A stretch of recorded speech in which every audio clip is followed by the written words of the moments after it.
Hello friends, Manjusha cooking and ব্লগে একটা নতুন রেসিপিতে আপনাদের সবাইকে স্বাগত। বন্ধুরা, এখন বর্ষাকাল, তো বর্ষাকালে কিন্তু কচু শাক, কচুরলতি, গাঁটি কচু, শোলা কচু এগুলো মার্কেটে পাওয়া যায়। তো আমি আজকে আপনাদের সঙ্গে শেয়ার করব একটা শোলা কচু রেসিপি। শোলা কচু চিংড়ি মাছ দিয়ে শোলা কচুর ডালনা।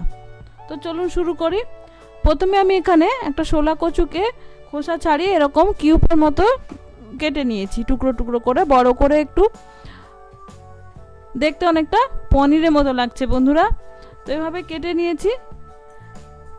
এবার আমি একটা কড়াইতে নিয়েছি কিছুটা জল, এবার তাতে দিয়ে দিলাম কিছুটা নুন। জলটা গরম হয়ে আসছে, এবার এতে আমি এই শোলা কচুগুলো যেগুলো কেটে রেখেছি সেগুলো ছেড়ে দেব। বন্ধুরা, অন্য কচু যেরকম গলা ধরে, শোলা কচু কিন্তু গলা ধরে না, তাই খেতেও খুবই টেস্টি হয়। আর এটা তাড়াতাড়ি সেদ্ধ করলে নরম হয়ে যায় বলে আমি কড়াইতেই করছি। আপনারা চাইলে প্রেশার কুকারে করতে পারেন।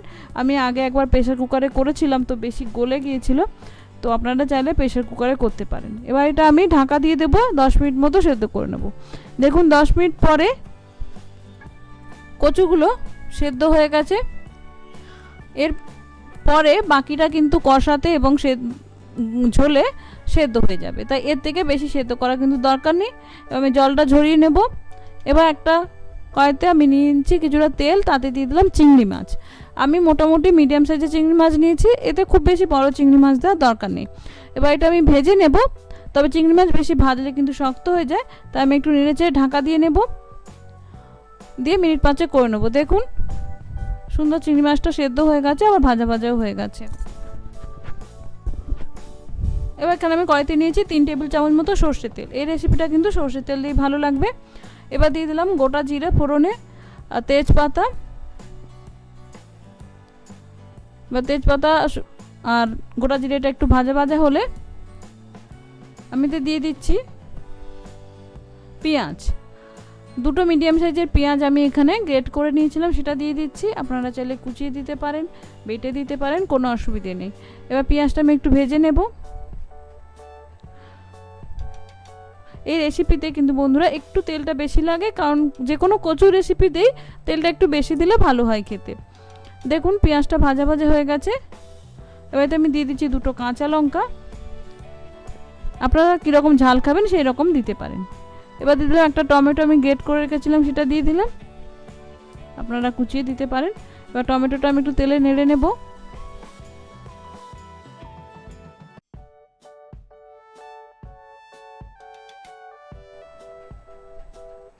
এবার দিয়ে দিচ্ছি হাফ টিস্পুনের মতো আদা বাটা। আমি এখানে রসুন বাটা ইউজ করিনি, আপনারা চাইলে করতে পারেন। দিয়ে দিচ্ছি 1 টিস্পুন ধনে এবং জিরে বাটা, আমি একসঙ্গে বেটে নিয়েছি। বাটা মশলা দিয়ে রান্না সব ভালো হয় সবসময়, আমরা জানি, তো আমি সবসময় চেষ্টা করি বাটা মশলা দিয়ে করতে। আর বাড়ির লোক সেটাই পছন্দ করে, তো দিলাম। তারপর দিয়ে দিলাম পরিমাণ মতো হলুদ গুঁড়ো। এবার দিয়ে দিচ্ছি কালারের জন্য রেড চিলি পাউডার। আপনারা না চাইলে স্কিপ করতে পারেন, তবে দিলে দেখতে ভালো লাগে। এবার দিয়ে দিলাম হাফ টিস্পুনের মতো চিনি। চিনিটা কিন্তু বন্ধুরা অবশ্যই দেবেন, যেহেতু পেঁয়াজ আছে, টেস্টটা ব্যালেন্স করতে সাহায্য করে। এছাড়াও যেহেতু কচু, তো চিনিটা দিলে ভালো লাগবে। এছাড়া দিয়ে দিলাম নুন। নুন সেদ্ধ করার সময় দেওয়া আছে, তো সেটা কিন্তু বুঝে দিতে হবে একটু। এবার মশলাগুলো ভালো করে কষিয়ে নেব তেল ছাড়া পর্যন্ত। দেখুন তেল ছেড়ে দিয়েছে মশলা। এবার আমি যে সেদ্ধ করে রেখেছিলাম কচুগুলো, সেগুলো দিয়ে দিলাম। এবার কচুটা ভালো করে মশলার সঙ্গে মিশিয়ে নেব। এই মশলার সঙ্গে মেশাতে মেশাতে কিন্তু কচু অনেকটাই সেদ্ধ হয়ে যায়। কষালে যত ভালো কষাবেন তত কিন্তু কচু খেতে ভালো লাগে। এবার আমি এখানে দিয়ে দিচ্ছি কিছুটা ভেজে রাখা আলু। আমি কচুর মতোই আলুগুলো কেটে ভেজে নিয়েছিলাম। এবার ভাজাটা আমি দেখাতে ভুলে গেছি, স্কিপ হয়ে গেছে, তো এরকমভাবে ভেজে নেবেন। দিয়ে দিলাম। আপনারা যদি মনে করেন আলু দেবে না, তাহলে স্কিপও করতে পারেন। দেখুন সুন্দর কষানো হয়ে গেছে, তাতে আলু এবং কচুটা কিন্তু আরও সেদ্ধ হয়ে গেছে। এবার আমি দিয়ে দিচ্ছি সেদ্ধ করে রাখা চিংড়ি মাছগুলো। চিংড়ি মাছটা আমি মিশিয়ে নিয়েছি। এবার দিয়ে দিলাম গরম জল। আমি এখানে 2 কাপ মতো গরম জল দিয়েছি।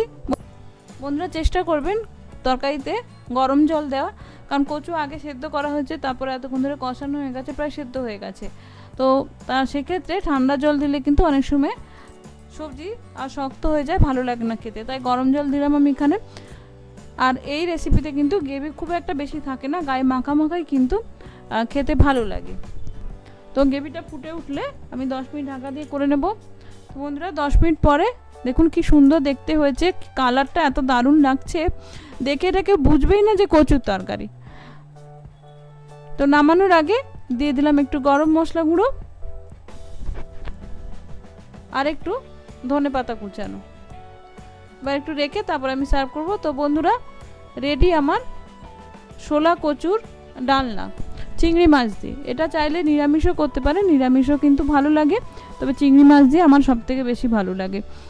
তো বন্ধুরা আশা করি আমার এই রেসিপিটি ভালো লাগলে বন্ধুদের মধ্যে শেয়ার করবেন, আর আমার এরকম নিত্য নতুন রেসিপি পেতে চ্যানেলটি সাবস্ক্রাইব করে পাশে থাকবেন। নমস্কার, ধন্যবাদ।